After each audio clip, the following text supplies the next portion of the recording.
How do you decide on what type of real estate property to invest in?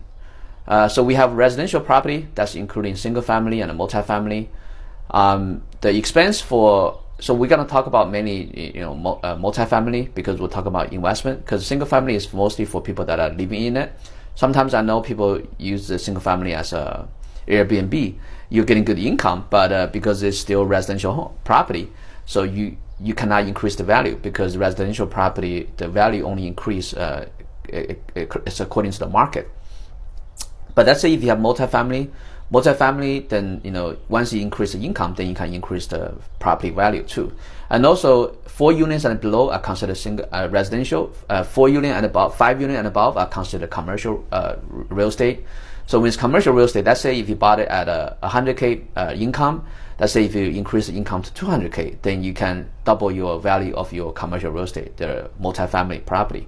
So in multifamily property, you have probably apartment units, you have mobile home parks. That's all considered multifamily. For multifamily, the apartment units, the expense is usually higher. It's anywhere from 30 to 50%.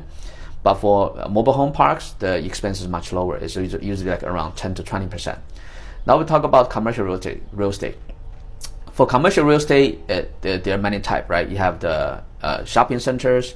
Shopping centers are generally, kind of easier to manage, because the tenants, they stay there for a long time. Then you have single tenant, you have multi-tenant. Single tenant, for example, McDonald's, KFC.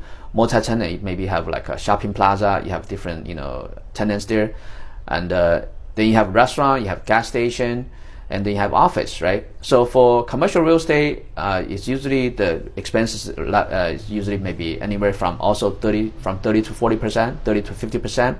And also you have hotel. For hotel, the expense level ratio is much higher. It's usually 70%. And then you have industrial. Industrial, you have warehouses, you have self-storage.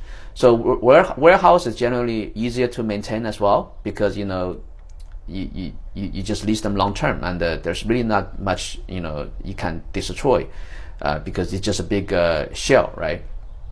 And then you have special purpose. Special purpose is not that often that people encounter.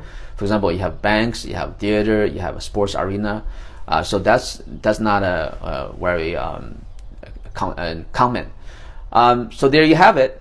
So generally, depending on what you like, so what type of property you're going to invest in is depending on your personality, depending on your risk tolerance, is depending on what kind of budget you have, and then you can make a decision accordingly.